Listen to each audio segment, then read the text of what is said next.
Langit sore di kampung Cibogo menggelap perlahan, seiring matahari yang mulai tenggelam di balik perbukitan. Angin berembus lembut, menyapu dedaunan kering yang gugur di halaman rumah kayu yang sudah mulai lapuk. Di pelataran rumah, seorang gadis muda dengan wajah sayu berdiri mematung. Matanya menatap kosong ke arah jalan setapak yang menjadi saksi bisu kehidupannya selama ini. Namanya Rahma, usia 24 tahun, lulusan SMK yang harus memendam mimpi kuliah karena kenyataan hidup yang tak berpihak. Sore itu adalah sore terakhirnya di kampung.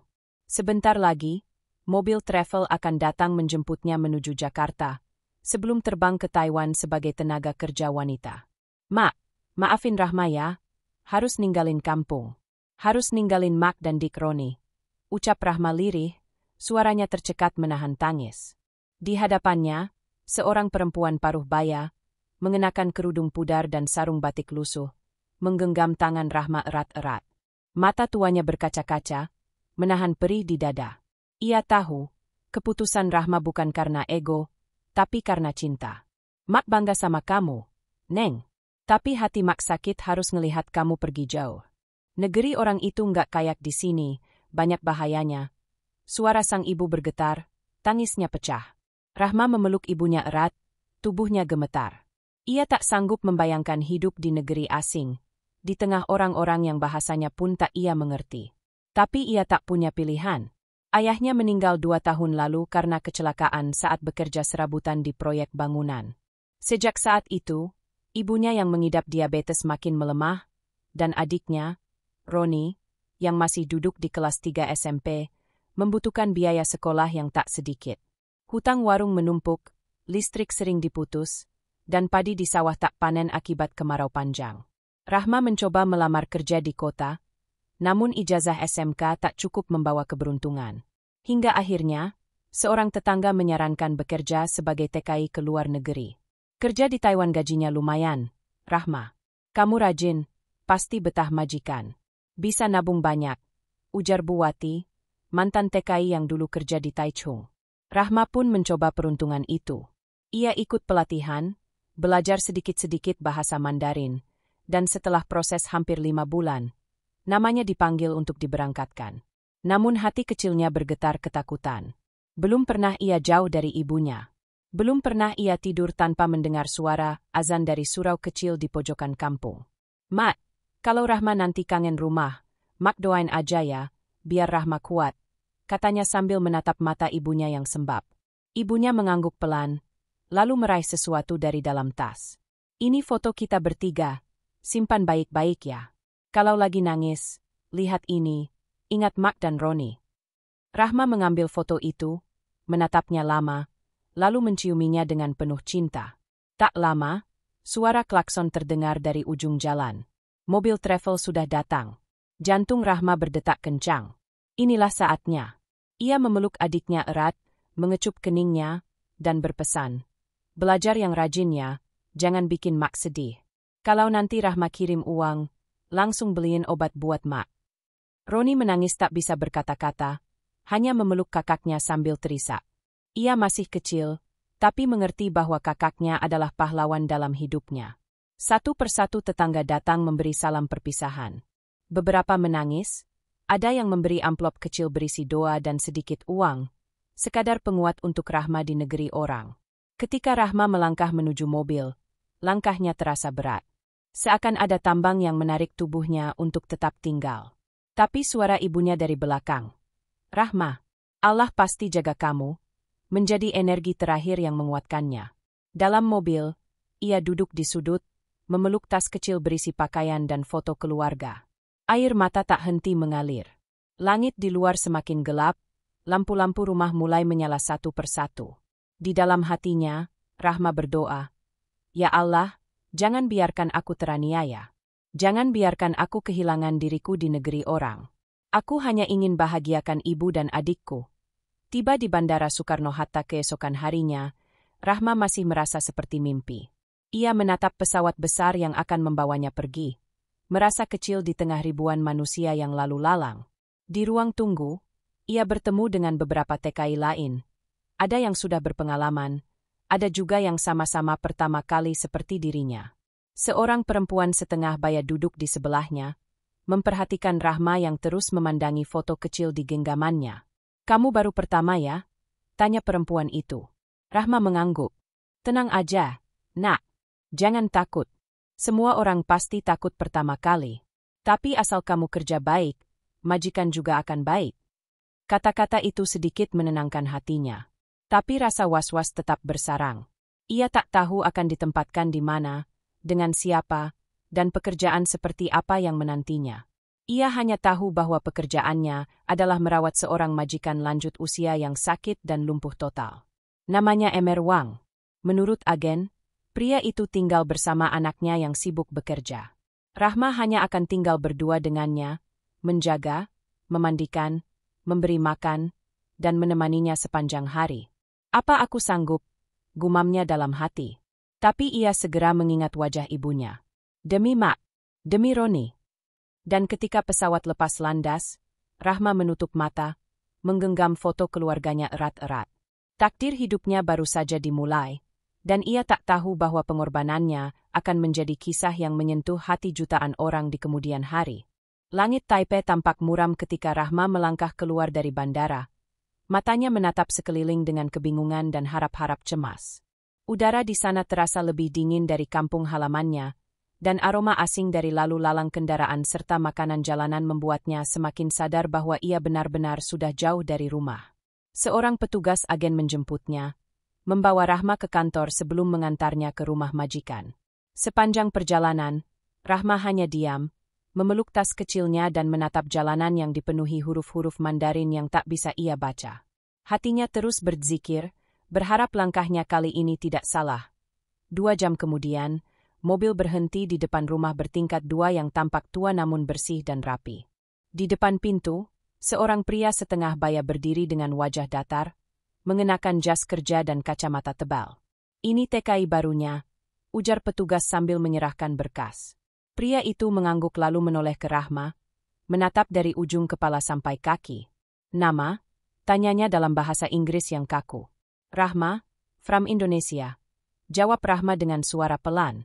Pria itu tidak menjawab, hanya melambaikan tangan menyuruh Rahma masuk. Di dalam rumah, suasana sangat hening. Tidak ada televisi, tidak ada suara apapun. Hanya suara detak jam tua di ruang tamu. Rahma mengikuti pria itu melewati lorong rumah dan berhenti di depan sebuah pintu yang sedikit terbuka. "Ayah saya di dalam. Sejak stroke 2 tahun lalu, dia tidak bisa bicara, tidak bisa jalan. Kamu yang rawat dia. Makanan, mandi, bersihkan tubuhnya. Semua. Kalau kamu kerja baik, saya bayar lebih." Ucapnya singkat lalu pergi.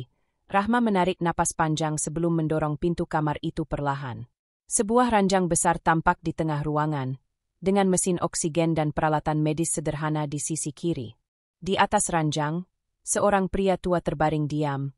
Matanya terbuka namun tidak menatap fokus, tubuhnya tampak kaku, dan ada sedikit busa di sudut bibirnya. Rahma menahan napas. Ia belum pernah merawat orang sakit seberat ini. Tapi ia ingat pesan ibunya, "Orang sakit itu ujian dari Allah, kalau kamu bantu mereka, insya Allah kamu dimuliakan." Rahma mendekat perlahan. "Selamat sore, Tuan, saya Rahma, saya akan merawat Anda," ucapnya lembut, walau ia tahu pria itu mungkin tak bisa memahami. Tapi entah mengapa, sepasang mata sayu yang menatap kosong itu membuat hatinya nyeri.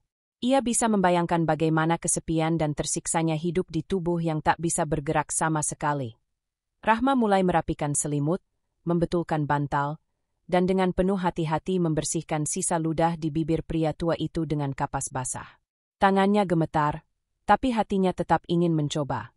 Ia lalu duduk di kursi dekat ranjang, membuka kotak makanan yang diberikan agen, dan mengajak pria tua itu makan meski sedikit.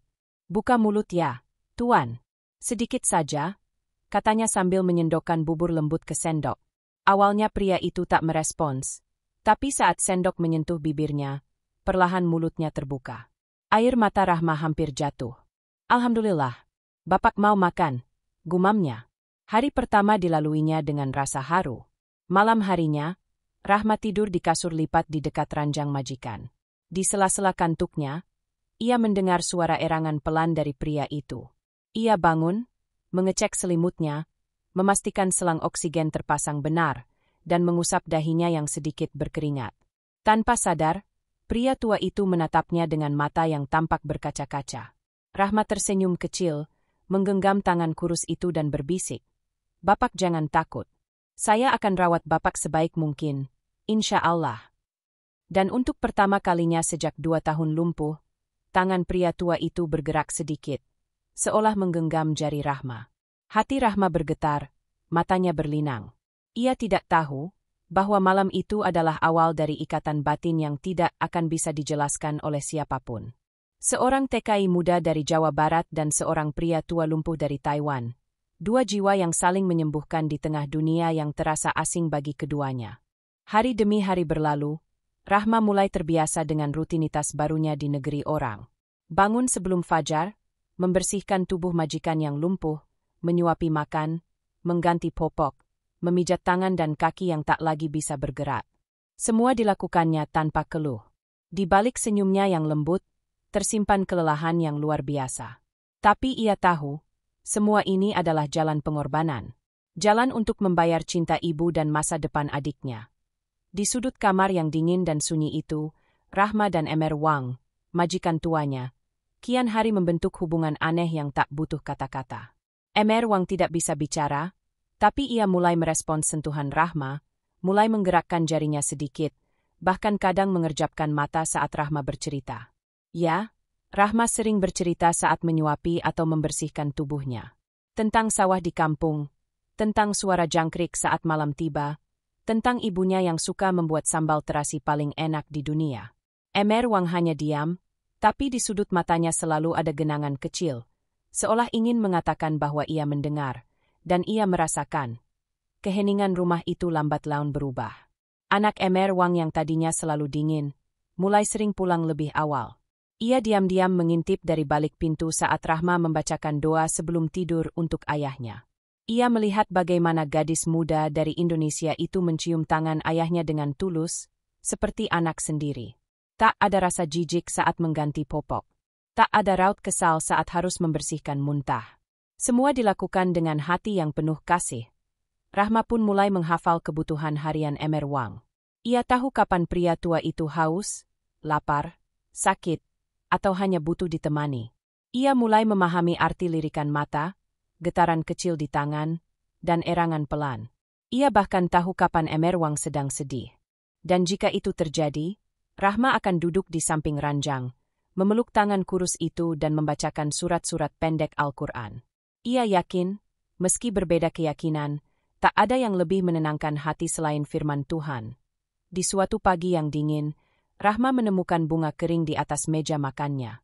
Di sampingnya, selembar kertas bertuliskan huruf Mandarin. Ia tak mengerti isinya, tapi tahu itu bukan tulisan majikannya. Ia menduga anak Emer Wang yang menaruhnya. Saat ia menanyakan maksud tulisan itu dengan terbata-bata, sang anak hanya berkata singkat, "Terima kasih, kamu buat ayah saya hidup kembali." Hati Rahma bergetar. Ia tak menyangka, perbuatannya yang ia anggap biasa justru menghidupkan harapan orang lain. Ia hanya ingin bekerja dengan baik, tapi ia lupa bahwa kasih sayang tidak bisa dipalsukan. Dan kasih sayangnya itu, perlahan membuka luka hati yang selama ini terkunci. Rahma tidak hanya menjadi perawat, tapi juga cahaya dalam rumah itu. Ia mengajarkan kembali arti perhatian, arti ketulusan, dan arti menjadi manusia. Bahkan para tetangga mulai bertanya siapa gadis berhijab yang selalu tersenyum meski bekerja merawat orang lumpuh. Mereka melihatnya mendorong kursi roda Emer Wang ke halaman setiap sore, menjemurnya di bawah sinar matahari, sambil membacakan cerita dongeng dengan bahasa Indonesia yang tak dipahami siapapun kecuali oleh hati. Dan saat Rahma mendorong kursi roda itu, Emer Wang duduk diam dengan mata terpejam, menikmati suara yang mengalun seperti lagu pengantar tidur. Tak jarang, 1 atau 2 tetangga menangis diam-diam menyaksikan pemandangan itu. Seorang gadis muda dari kampung, yang datang dengan harapan sederhana, justru membawa kehangatan yang tak tergantikan ke rumah tua itu. Bahkan suster dari rumah sakit tempat Emer Wang biasa kontrol pun berkata dengan mata berkaca-kaca, "Saya sudah bertahun-tahun lihat perawat datang dan pergi. Tapi belum pernah lihat yang rawat dengan hati seperti kamu." Rahma hanya tersenyum, lalu menjawab dengan suara lirih. Saya cuma ingin kerja baik, supaya bisa bahagiain ibu saya di kampung. Dan tanpa ia sadari, kisahnya mulai menyebar.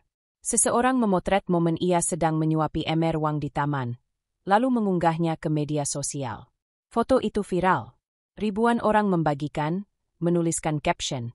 Inilah arti cinta yang tidak memandang darah dan bahasa. Namun Rahma tak tahu. Ia terlalu sibuk mencintai tugasnya, mencintai manusia yang tak bisa membalas kata, namun membalasnya dengan air mata. Tanpa ia tahu, cintanya sedang menyentuh hati jutaan orang. Dan cerita hidupnya baru saja mulai mengguncang dunia. Setelah badai fitnah berlalu, kehidupan Rahma di rumah MR Wang perlahan kembali normal. Bahkan lebih dari sekadar normal. Ia kini seperti bagian dari keluarga. Anak MR Wang yang semula dingin, kini memperlakukan Rahma dengan penuh hormat. Setiap sore mereka duduk bersama, menikmati teh sambil membahas kondisi kesehatan ayahnya. Namun ada satu hal yang membuat Rahma merasa aneh. Beberapa kali ia memergoki sang anak duduk lama di depan berkas-berkas dan dokumen tua sambil memandangi Rahma dengan tatapan yang sulit dijelaskan. Hingga suatu malam, saat Rahma sedang mencuci gelas di dapur, pria itu mendekat dan membuka percakapan yang tak pernah ia duga. Rahma, kamu punya waktu sebentar? Rahma mengangguk. Mereka duduk di ruang tamu. Di meja, tersusun rapi sebuah map merah tua dan satu kotak kayu kecil. Saya ingin bicara soal ayah, ucapnya pelan. Sebenarnya sebelum stroke, ayah saya sudah menyiapkan wasiat. Tapi karena kondisinya lumpuh mendadak, kami belum sempat menandatanganinya bersama. Dan yang lebih mengejutkan, nama kamu tercantum di dalamnya. Rahma membelalak. Saya? Tapi kenapa, Tuan? Karena waktu itu, ayah saya pernah bilang kalau suatu saat ada orang asing yang benar-benar merawatnya dengan ikhlas, melebihi anak kandung sekalipun, maka orang itu layak diberi penghargaan terakhir dari hidupnya. Rahma terdiam. Matanya mulai berkaca-kaca. Saya pikir itu cuma lelucon ayah waktu itu. Tapi setelah melihat kamu, bagaimana kamu rawat dia, bagaimana kamu bicara padanya seolah dia bisa jawab, saya yakin, kamulah orang yang dimaksud. Dengan tangan gemetar, pria itu membuka map merah dan menunjukkan surat berbahasa Mandarin, lalu memberikannya versi terjemahan bahasa Inggris. Di situ tertulis bahwa MR Wang mewariskan sejumlah aset, termasuk tabungan dan sebidang rumah kecil di pinggiran kota, kepada wanita asing yang dengan tulus menjaga hidup saya ketika saya tak berdaya. Rahma menutup mulutnya. Tangisnya pecah. Ia tak pernah memimpikan hal semacam ini. Ia datang ke Taiwan dengan harapan bisa kirim uang ke kampung, bukan untuk mendapatkan warisan. Tapi, saya cuma merawat Bapak karena Allah, bukan karena ingin harta. Ucapnya lirih. Anak MR Wang mengangguk pelan. Kami tahu itu. Justru karena itulah, kamu pantas mendapatkannya. Keesokan harinya, mereka mendatangi notaris dan pengacara untuk menyempurnakan dokumen. Prosesnya tidak mudah, karena status Rahma sebagai WNA membuatnya harus melalui banyak verifikasi. Namun sang anak bersikeras membantu, bahkan bersedia menjadi penjamin. Dan hari itu tercatat resmi. Rahma, gadis kampung dari Cibogo, menjadi pemilik sah atas sebidang rumah dan sejumlah tabungan yang cukup besar. Di rumah, Rahma duduk di samping MR Wang dan menggenggam tangannya. Bapak, saya tahu ini semua karena kebaikan hati Bapak. Saya tidak akan pernah lupakan ini sampai mati. Dan entah bagaimana, untuk pertama kalinya sejak stroke, MR Wang mengerang pelan, lalu bergerak seolah ingin berbicara. Rahma memanggil anaknya dan mereka segera membawa MR Wang ke rumah sakit. Di sana, dokter berkata bahwa reaksi tersebut adalah respon positif dan kemungkinan akan ada kemajuan pada sarafnya. Seluruh keluarga gembira. Mereka percaya, semua ini karena energi cinta yang Rahma berikan selama ini. Sementara itu, berita tentang Rahma terus menyebar luas. Media Taiwan mulai meliput kisahnya. Foto-foto saat ia mengusap wajah MR Wang, saat ia duduk membaca doa, saat ia mengganti selimut dengan senyuman, tersebar di dunia maya. Warganet dari berbagai negara menuliskan komentar haru. Banyak yang berkata, inilah contoh kemanusiaan sejati. Rahma bukan cuma TKI, ia adalah simbol cinta tanpa batas. Gaji bisa dibayar, tapi ketulusan tidak. Namun Rahma tetap rendah hati. Ia tak ingin dikenal sebagai pahlawan. Ia tetap bangun pagi, tetap menyuapi Emer Wang, tetap mencuci bajunya sendiri. Ia bahkan mengirim hampir semua uang warisan itu ke kampung. Ibunya kini bisa berobat rutin, adiknya masuk SMA terbaik, dan rumah mereka di Cibogo direnovasi menjadi rumah layak huni. Dalam hatinya, Rahma tahu, segala sesuatu yang ia lakukan adalah investasi cinta. Bukan cinta pada harta, bukan cinta pada pujian, tapi cinta karena Allah. Dan Allah tak pernah tidur. Suatu malam, Rahma duduk di balkon rumah bersama anak Emer Wang. Mereka menatap langit Taipei yang cerah, dikelilingi suara malam yang tenang. "Rahma," ucapnya pelan, "setelah semua ini, kamu masih mau pulang?" Rahma tersenyum kecil, lalu memandang langit. "Saya ingin pulang, tapi bukan sebagai pembantu. Saya ingin pulang sebagai anak yang berhasil membuat ibunya bahagia." Ia menoleh ke pria itu dan melanjutkan, "Dan mungkin nanti, saya akan kembali ke sini. Bukan untuk kerja, tapi untuk menjenguk ayah." Pria itu tertunduk sebentar, lalu berkata, "Kalau kamu kembali, rumah ini akan selalu terbuka untukmu." Mereka tak bicara lagi. Malam terlalu damai untuk dijelaskan. Di balik kesunyian, hanya ada satu hal yang nyata, cinta yang tak pernah menuntut. Cinta yang lahir dari luka, sabar, dan ketulusan yang jarang dimiliki manusia. Rahma tak pernah menyangka hidupnya yang sederhana bisa membawa perubahan begitu besar di rumah yang selama ini penuh kesunyian dan luka. Sejak kejadian fitnah beberapa minggu lalu, hubungan antara dirinya dan keluarga Emer Wang justru semakin erat. Sang anak, Tuan Li, yang sebelumnya kaku, kini menjadi lebih terbuka. Ia sering mengajak Rahma berbincang, bukan hanya soal kerjaan, tapi juga soal hidup. Ia penasaran bagaimana seorang gadis dari kampung kecil di Indonesia bisa memiliki hati sebesar itu. "Apa kamu tidak pernah marah pada hidup?" tanya Tuan Li suatu malam. Mereka duduk di teras rumah, memandangi langit Taipei yang mulai cerah. "Saya pernah, Tuan. Tapi saya lebih sering pasrah. Karena kalau saya marah terus, yang rugi saya sendiri," jawab Rahma sambil menatap bulan. Di dalam hatinya, Rahma tahu bahwa hidupnya di Taiwan sudah tidak lagi sama. Ia bukan hanya seorang TKI. Ia adalah anak angkat bagi pria tua yang kini hidup kembali karena kehadirannya. Dan entah kenapa, Tuan Li mulai memperlakukannya seperti saudara sendiri. Suatu pagi, Rahma diminta masuk ke ruang kerja Emer Wang. Di sana, Tuan Li sudah menunggu dengan map berwarna merah dan sebuah kotak kecil di atas meja. "Rahma, hari ini aku ingin kamu tahu sesuatu," katanya dengan suara pelan. Ia membuka map itu dan mengeluarkan beberapa dokumen yang sudah dicetak dan diterjemahkan ke dalam bahasa Inggris. "Ayahku pernah menulis surat wasiat sebelum stroke. Dalam surat itu, ia menyebut nama seseorang yang harus menerima bagian dari hartanya jika orang itu membuktikan ketulusan dalam merawat dan menemaninya di masa tua." Rahma terdiam. Ia tak mengerti arah pembicaraan ini.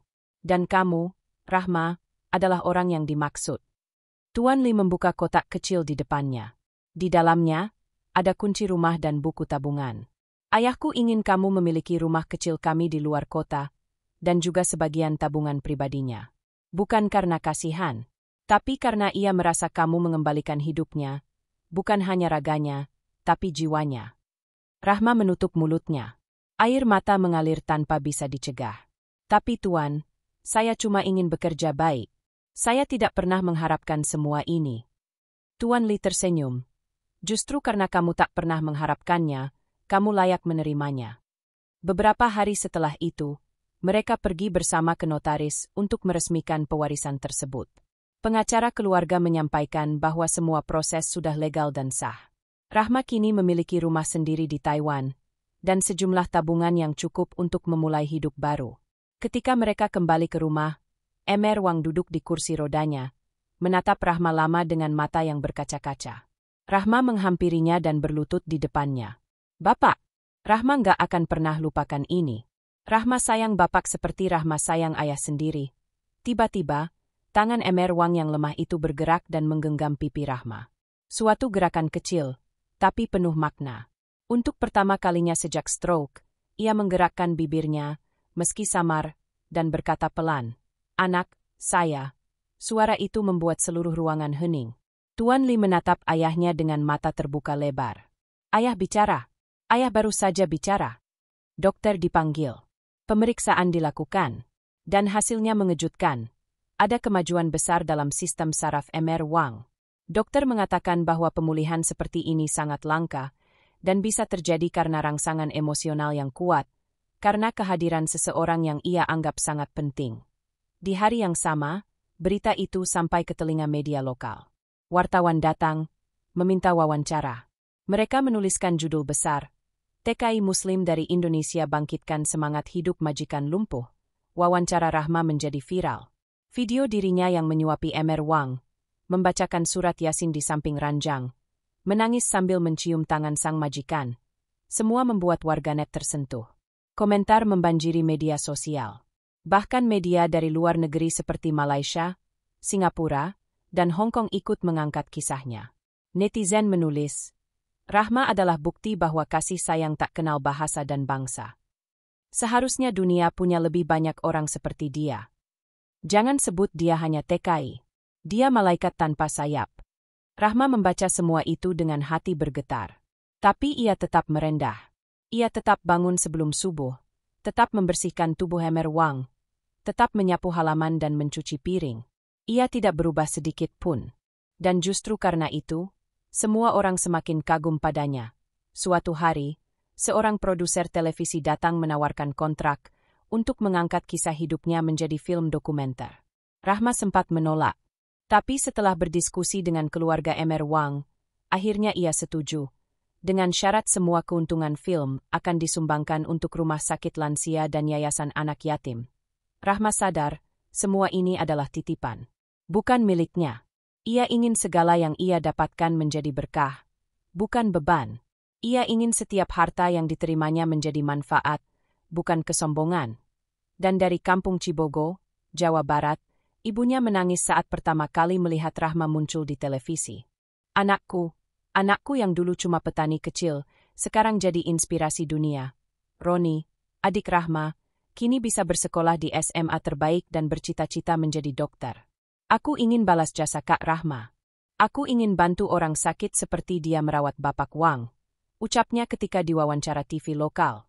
Rahma hanya tersenyum. Dalam hatinya ia tahu, semua ini bukan soal warisan, bukan soal uang, bukan soal viral.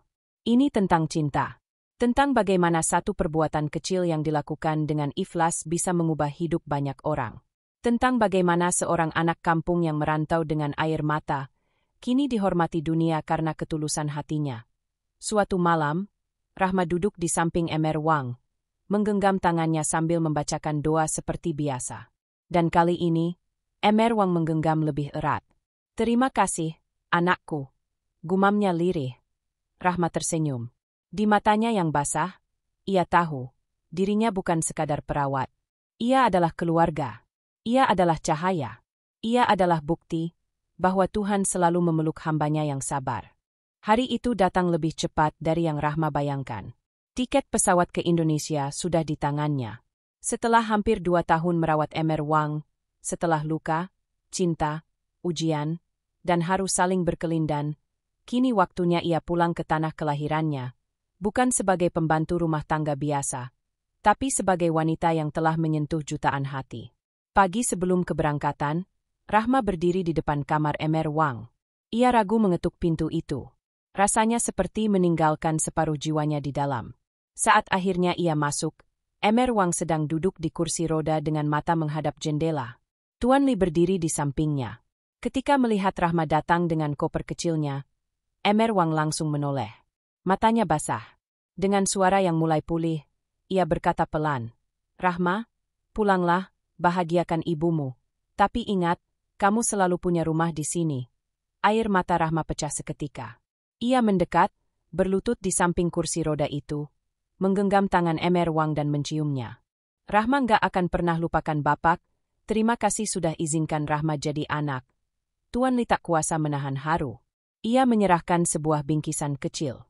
Di dalamnya ada paspor baru atas nama Rahma, yang kini telah memiliki izin tinggal jangka panjang. Juga sebuah bros kecil berbentuk bunga matahari. Bunga kesukaan mendiang istri Emer Wang yang dulu selalu ia ceritakan pada Rahma. Ayah ingin kamu simpan ini, katanya, kamu lebih cerah dari bunga matahari manapun. Rahma memeluk keduanya erat. Tangis tak terbendung. Mereka mengantar Rahma ke bandara, dan sebelum masuk ruang tunggu, Rahma menoleh sekali lagi. Di belakangnya, dua pria yang telah menjadi keluarga itu melambaikan tangan, dan Rahma tahu, inilah perpisahan yang bukan benar-benar perpisahan. Pesawat lepas landas. Rahma menatap awan dari jendela. Di dalam tas kecilnya, ada Quran pemberian ibunya, surat warisan dari Emer Wang, dan secarik surat dari Tuan Li. Terima kasih telah membawa cahaya ke rumah kami. Dunia boleh lupa siapa kamu, tapi keluarga kami tidak akan pernah. Sesampainya di kampung, ribuan orang menyambutnya. Video-video Rahma merawat Emer Wang sudah lebih dulu sampai di desa. Wartawan menunggunya di bandara. Tokoh masyarakat mengundangnya berceramah. Namun yang paling Rahma rindukan adalah pelukan ibunya. Di depan rumah kecil mereka yang kini sudah direnovasi total, ibunya berdiri dengan mata sembab dan senyum lebar. Anakku, pulang juga kamu? Rahma berlari dan memeluknya erat. Mereka berdua menangis di pelataran rumah. Tangis rindu, tangis syukur, tangis seorang anak yang akhirnya bisa memenuhi janji untuk membahagiakan ibunya. Roni, adik Rahma, kini jadi siswa berprestasi dan bercita-cita menjadi dokter. Ia membawa Rahma berkeliling rumah baru mereka. Lihat, Kak, ini semua karena kakak. Tapi Rahma hanya tersenyum dan berkata, bukan karena aku, Ron, tapi karena Allah yang selalu bantu orang sabar. Hari-hari berlalu. Rahma mulai aktif menjadi pembicara di forum-forum TKI. Ia berbagi kisah, menyemangati perempuan lain agar tidak takut bermimpi meski dari desa kecil. Ia menulis buku berjudul Cinta Tak Butuh Bahasa, yang kemudian diterjemahkan ke dalam 5 bahasa. Dalam waktu singkat, kisahnya diangkat menjadi film dokumenter yang diputar di berbagai festival internasional. Tapi di balik semua pencapaian itu, Rahma tetap Rahma. Ia masih menyapu halaman rumah setiap pagi. Ia masih memasak sambal terasi kesukaan ibunya. Ia masih membacakan Al-Quran setiap malam untuk almarhum ayahnya. Hatinya tak pernah berubah. Suatu malam, ketika bulan bersinar terang di langit Cibogo, Rahma duduk di beranda rumah sambil menatap langit. Di tangannya, bros bunga matahari dari Emer Wang. Ia berbisik pelan. Bapak, Rahma sudah pulang. Tapi hidup Rahma tak lagi sama. Karena sejak Rahma temui Bapak, Rahma tahu arti cinta yang sebenar-benarnya. Angin berhembus pelan. Dari kejauhan terdengar suara adzan Isya. Rahma menutup matanya. Di dalam dirinya, ada ketenangan yang tak bisa dibeli. Karena ia tahu, dalam luka dan lelahnya selama ini, Tuhan tidak pernah meninggalkannya. Kisah Rahma menjadi legenda. Bukan karena ia viral, tapi karena ia membuktikan bahwa kasih sayang bisa menyembuhkan. Bahwa ketulusan bisa mengalahkan fitnah, dan bahwa seorang anak kampung bisa mengubah dunia dengan hati yang bersih. Rahma tak lagi disebut sebagai TKI biasa, tapi sebagai simbol kemanusiaan, sebagai pelita yang menyala di lorong gelap banyak hati. Dan dunia, akhirnya, belajar bahwa cinta tak selalu bersuara. Kadang, ia hanya hadir dalam tangan yang menggenggam, dalam doa yang dibisikkan, dalam air mata yang jatuh, dalam hati yang terus bersabar.